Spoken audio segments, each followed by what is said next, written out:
listening, just so you. Plastics.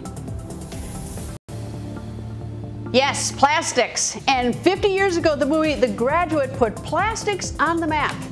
But plastic is now all over the map, washing ashore and collecting in giant patches in all of the oceans. How do we go from career advice in 1968 to an environmental nightmare in 2018? We look at this man-made crisis from multiple angles. Hello, and welcome to Plugged In. I'm Greta Van Susteren. Today, we will hear from the plastics industry, an ocean conservation group, and the U.S. government on efforts to clean the oceans of plastic debris.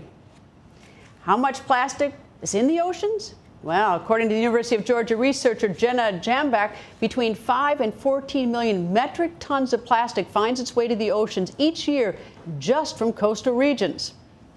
And with more plastic being produced, more winds up in the seas. 322 million tons of plastic was produced in 2015, and Jambak and her colleagues estimate more than 8 trillion, that's trillion, metric tons of plastics have been produced to date. Just 9% of that 8 trillion tons has been recycled. While the numbers are so overwhelming, what can one person do? VOA's Steve Baragona tells about a campaign aimed at taking personal responsibility. Nearly every drink comes with a plastic straw. But have you ever wondered where they all go? A straw. A straw. Straws are among the most common items found in litter cleanups around the world. The nonprofit Ocean Conservancy has been holding cleanups like these for more than 30 years. Sarah Kohler is with the group's Trash Free Seas program. And over the 30 years, volunteers have collected over 10 million plastic straws and stirrers off of beaches and waterways and coastlines around the world. The group says the ocean is strewn with 150 million metric tons of plastic trash of all kinds, clogging coastlines, ensnaring wildlife, and even littering land far from any human settlement. And each year, another 8 million tons wash in. The problem is expanding rapidly in the fast-growing coastal nations of Southeast Asia, says Bridget Croak with the sustainable investment group Closed Loop Partners. And it's, for two primary reasons. One is that the infrastructure isn't there to get it somewhere else. The systems to collect, sort, and recycle materials are lacking in much of the developing world. The other reason, she says, is the single-use plastic packaging that makes up much of the trash is basically worthless. Plastic bottles are the exception that proves the rule. There are kind of informal economy of waste pickers that are collecting that because they find value in that material and they can sell that. Closed Loop Partners is working with some major companies to make more packaging recyclable and improve recycling systems. But in the meantime, Kohler and the Ocean Conservancy have a suggestion. Skip the straw. For most of us, we can drink our beverage without a straw just fine. So it just kind of seemed like a really nice item to target to reduce the number that are out in the waste stream and effectively reducing the number that can end up on the beach. Or try an alternative, like reusable, washable metal straws. While skipping the straw will not solve the plastic pollution problem, Kohler says it's a way people can get started. We get questions all the time asking about how people can prevent marine debris in their everyday lives. Skipping the straw is kind of the first thing that we tell them. It is really that entry point. They hope people will then start thinking about other ways they can use less plastic and help keep it out of the oceans. Steve Baragona, VOA News, Washington. And VOA's environmental reporter Steve Baragona is with me. Steve, Starbucks recently announced it would eliminate plastic straws from its coffee stores by 2020, eliminating 1 billion plastic straws a year. Is that a proverbial drop in the ocean? What are the economics of recycling and recovery? Yeah, it's a small step, but a lot of, as I said, the environmentalists say this is a way to get started. There are a lot of companies that are starting to take this seriously. Mars, Nestle, Mondelez have all pledged to make all of their packaging recyclable or compostable or reusable by 2025.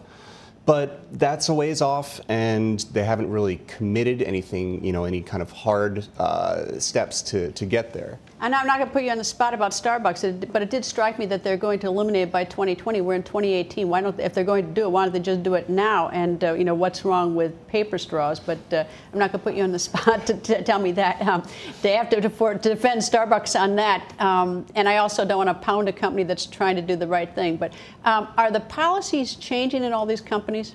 Yeah, I mean, there's kind of a movement around the country to look at plastic and look at ways to use less of it. I mean, there are cities like San Francisco and Portland and New York City and here in Washington that are all kind of moving towards less plastic, finding ways to kind of get less plastic into the waste stream. I take it plastic is cheap. I mean, cheaper than other packaging, and that's why everybody uses it. It's a big issue. It's cheap, it's easy to manufacture, it's durable, which is its great virtue and its great problem. As public opinions, as the public sees these pictures of the ocean and sees the tremendous amount of plastic that's in the ocean and other debris, is that putting pressure on these corporations? Is that to protect their brands? Yeah, I spoke to somebody who said that basically when you see a Nestle wrapper wash up on the beach, there's no doubt where that came from. And if you're a company that that is easily identified like that, it's a reputational risk. Steve, thank you very much.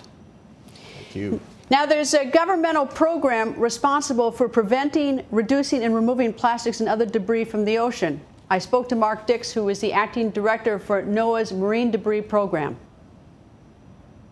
NOAA is the National Oceanic and Atmospheric Administration. We're one of the science agencies in the United States government. What's the sort of overall job of NOAA? Well, we're here to study the ocean and the atmosphere and to not only know its science, but be able to use its science in the United States. What is that? That is science on a sphere, and it contains a number of different data sets which help to show in a visual representation data and information that has been collected from all over the globe. What is the North Pacific Gyre, which I call the garbage patch, and I think a lot of other people do? Well, the garbage patch is actually a gyre, as you've identified, and that gyre is a circular current on the ocean that basically entrains solid material. Now, it's actually not correct to be thinking of it as some sort of giant raft of debris or material, because that material that's out there is actually widely dispersed. You can find increased concentrations of debris out in that gyre, but it's a very large space. Now, I've heard that the one in the Pacific is the size of 3 times the size of France. Is it that big? It's fairly substantial in size, but keep in mind that it is dynamic, so it's actually changing in size depending on the currents throughout the ocean. And over time, that is from year to year or decade to decade, its size, its location will change and alter. Where are the plastics from? Plastics are from all over.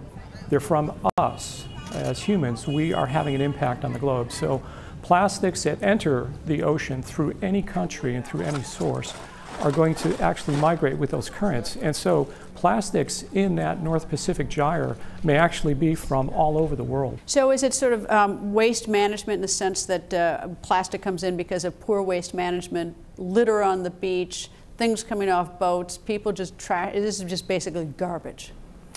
The debris can come from a number of different sources. It can come through mismanaged waste, certainly. It can come through accidental entry, that is something that washes overboard on a ship. It can come through just carelessness and improper disposal of waste. But no matter where it originated from, once it gets into the ocean, it's in a dynamic system, and so it's going to move around. And who does it hurt? It hurts a number of species. It can hurt wildlife. So that is done through either entanglement, and this is the typical image that we see of the otter or the seabird that has the six-pack ring around its neck. It could be a whale that has a net that's entangled in its flukes. It could be through ingestion into that animal. So this is where they swallow a piece of debris, like a bottle cap or a piece of plastic bagging, and they swallow it. And engages with their gastrointestinal tract or their guts, and it basically can harm them. It has other impacts as well, though. It can actually, if it's sunken down to the sea floor, which is the case for, say, an abandoned or derelict vessel or a net, now it's basically going to abrade or rub against the coral or whatever the seagrass or that bottom substrate is, and it's going to harm in that manner as well. All right, let me show you this. This, I'm told, are microplastics, and something very common that were one of the bigger problems, or if there is such a thing as a bigger problem, in these garbage patches. Are these created by the sun degrading plastic? Well, they're created by a variety of means, and so some of these pieces right here are actually going to be the larger plastics that are breaking down into these smaller fragments through a number of physical factors as well as the sunlight. And so the increase in the amount and the increase in surface area is actually creating another problem, which is it's making more plastic pieces, which now is giving other species an incentive or a false food source, thinking that that is nutritious to them. All right, now it's not just the North Pacific that has this garbage patch, this jar. There are other parts of the world. Let's see if we can look at some other parts of the world. The Indian Ocean. Here's the Indian Ocean. It has one as well? Yes, there's 5 gyres around the world in the various oceans. What's being done to address these? How can we clean these up? Well, one of the best things that we can do is prevention, because prevention means that that object, that material, that debris doesn't even get into the ocean system. So prevention is really where we like to focus. Meaning recycling, you mean prevention us, I mean humans, is that one of the main ways of prevention? Absolutely, because one of the things that we need to do is make sure that we are reducing, reusing, and recycling. And the 4th R in those R's is refusing. So that's declining to use, say, a straw or a stir or a plastic cup, because we've brought the reusable shopping bag or the reusable beverage container with us to that restaurant. What about cleaning up what's already there? How is that being cleaned up? Because that's a done deal, those gyres.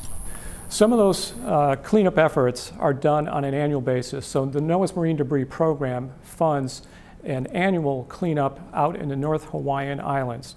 Those islands are uninhabited, and yet where we picked up these cigarette lighters and these toothbrushes, there are tons of that type of debris washing up on those beaches on an annual basis. So what's the solution? I mean, and I take it, the United States is not the only country that's creating these garbage patches. I mean, the whole world is contributing to these. Is there some worldwide effort if these are growing? There is a coordinated effort amongst many of the nations that are involved in this problem, which means that we are all working towards trying to reduce the amount of pollution, that is prevention, through better means of managing waste so it doesn't wind up in the ocean. The NOAA Marine Debris Program works with not only other federal agencies, but also with global partners and other non-government organizations to make sure that we can have the maximum impact in trying to prevent waste from going into the ocean. NOAA is going to get more money and more ability to help clean up the oceans of marine debris in a remarkable effort at political bipartisanship, something we don't often see here in Washington. The Save Our Seas Act will soon be approved by Congress and hopefully signed by the President. Senator Dan Sullivan of Alaska is the Republican co-sponsor of the act. I asked him what the act will do and how it managed to get approved. Senator, nice to see you. Greta, great to see you again. Glad you're here. Thank you and welcome to my office. And thanks for visiting Alaska so much. I know you're a big fan. I was just there last weekend. It's a spectacular state. If people haven't seen it, they need to see it. It is the best. I want to talk about the legislation, Save Our Seas. Yes. You were the initial sponsor of it. Tell me, where does that statute or that legislation now stand? Well, it passed the Senate. It's Senator Sheldon Whitehouse, Democrat from Rhode Island, and I. We were the 2 main co-sponsors on it. I have a lot of other co-sponsors. Passed the Senate, and then it just recently passed the House. They added a couple other elements to it, which are fine. So it's now back here in the Senate, and we're hoping to move it soon and get it on the President's desk. Really important piece of legislation that we think is going to benefit our state and the country and, you know, in many ways the world, because it's focused on oceans and ocean pollution and the sustainability of our oceans. Save Our Seas. Yes. Why was this legislation so important? So here's what it does. We have this big problem, not only in America, but literally all around the world, and it's dealing with ocean pollution, plastics, you know, things that don't biodegrade, and how it hurts the sustainability of our oceans, of our fisheries. And what we thought we needed to do was provide significant funding to NOAA for cleanup throughout the whole country, for states to actually declare ocean debris emergencies. So for example, when you had the big crisis in Japan, the Fukushima accident there with the tsunami. A lot of what happened in terms of ocean debris washed up on Alaska's shores. Alaska, as you know, is a big state. We have more coastline than the rest of the lower 48 states combined. So a lot of the pollution that comes from Asia ends up on Alaska's shores, but it ends up everywhere. So NOAA would be fully funded to do cleanup, but very importantly, our bill also calls for an international agreement approach to get other countries, particularly in Asia, where the vast majority of the ocean debris comes from, to do more to clean up their ocean pollution that's often pushed into the ocean, comes on America's shores. I've talked to Secretary Pompeo about this. There's a big movement internationally, and America needs to be leading that. And then finally, what was really important about this bill, it wasn't just bipartisan, but as opposed to just saying, hey, we're going to get with the environmental groups to support this, we have many conservation groups that are helping. We also went to industry and said, look, this is a big problem. You guys can be part of the solution. So we have a bunch of different industry groups that are also willing to help. So it's a good start. We're hoping to get it passed here in the Senate in the next couple of weeks. Is anybody against it so far? I mean, do you have opponents in the Senate? Is any industry opposed to this? No, not really. I think, and you see, look on the news, this issue is now everywhere, and I'm glad it is. We've helped in terms of pressing it, both internationally and at home. But right now, let me give you an example. The American Chemical Association. We went to them and said, look, this is actually really important. This is not meant to be aggressive towards you. Help us solve this. And oh, by the way, if a chemical company in America finds a way to fully invent a, say, plastic bottle of water that fully biodegrades, because right now plastic doesn't, fully biodegrades, think about what that would do to the health of the oceans. Think about what that might do for the company that invents that. So we want the private sector involved on helping solutions. And right now we have a good bill that's got bipartisan support, industry support, the environmental community is supporting it. So we're feeling pretty strong about this. This is to clean up. Is there anything in the bill to sort of head it off at the pass so that we aren't dumping more stuff in it? I mean, because I imagine that you know, the industry that makes plastic, yes, they wouldn't like something like that particularly. But what are we doing to sort of head it off at the pass so that it stops being a problem? Well, look, you're asking the exact right question. And this is to, a lot of this is to focus on the cleanup portion. But as I mentioned, the bill calls for, and we've been working with the Trump administration on this, for an agreement with other countries, particularly countries in Asia, China, the Philippines, Thailand, Indonesia. These are countries that account for the vast majority of ocean pollution. Has that started up the actual conversation with these other nations, since we're all guilty, we're all polluters? But has Japan, have there been conversations? It is starting up. So, for example, at the G7 summit that Canada just hosted, there was a part of the statement there by the leaders focused on this issue. The Japanese next year are going to be the presidents of the G20.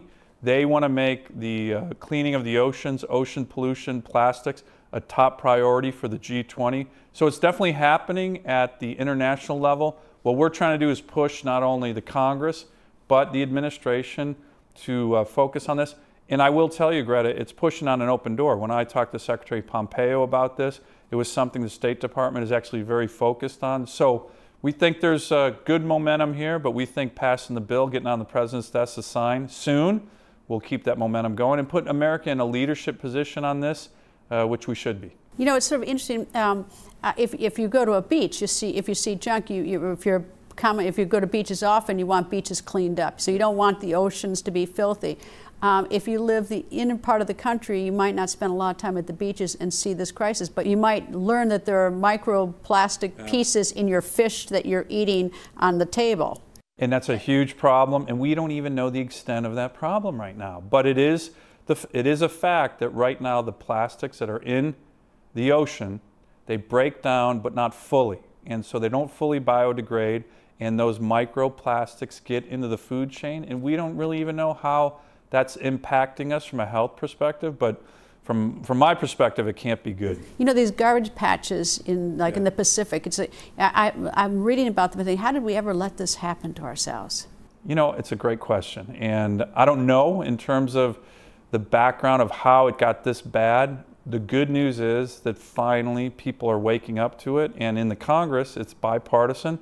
And internationally, it's becoming a really important issue. Look, these countries, particularly in Asia, some of them need help. They're growing really fast economically, and their waste systems haven't kept up with that economic growth and population growth. You still have certain countries that don't have, you know, sites where they put their waste. They just plow it into the ocean. And joining us to discuss plastics in the ocean and what to do about them, Julia Robertson is Vice President of Communications for Ocean Conservancy. Boy, I can't pronounce that. She works closely with their Trash-Free Seas program, helping to clean up beaches worldwide. And here to represent the plastics industry is Steve Russell, Vice President of the Plastics Division of American Chemistry Council. Welcome, both of you. Steve, I don't want to hate on plastics because I may not get plastic bags at the grocery store, but I use a toothbrush. I fly on planes, they have plastic. I drive cars, they have plastic. I order from Amazon, lots of plastic comes in the packaging. So tell me, let's first say, tell me the good about plastic. Plastic helps save lives. It keeps our food fresh longer, which not only reduces the loss of the energy and the resources that go into making it, but also helps families stretch their resources. But plastic has to be managed, and if we don't, you've seen just now the pictures of what happens when there's not systems in place to let people dispose properly of the materials that they use. And what we're talking about now is creating new business models, new technology and innovation to help solve that problem and to make sure that the things that we have available to us today are available around the world. Julia, the thing that struck me is that this Save Our Seas Act, and I'm grateful that the Congress is bipartisan, first of all, and it's an effort to clean up the seas. $10 million doesn't seem like a whole lot of money when I see how money is spent and how much things cost. But just to get a sense of, are we today putting more junk into the ocean than we are taking out in cleanup? Well, what you're getting at is the fact that this is a huge problem. More than 8 million metric tons of plastic is going into the ocean every single year. Are we taking that much out of the ocean so we're getting ahead of the game or not? We are taking more out than we have in the past, but we need to do more. But more than we're putting in on an annual basis. We are putting more in than we are taking out right now, and that is a problem. But the good news is that we can solve this problem. There is a role for industry, there's a role for governments, and there's a role for an individual consumer to tackle this problem. What are we doing in the industry side? What kind of innovations are there? I mean, I'd love to have the patent on some biodegradable plastic, if such a thing exists. I'd love to be the first one to come up with that. But what is the industry doing? I'm sorry, Greta, you're not the first. We're working on that. You're working on that. How far away are you from that?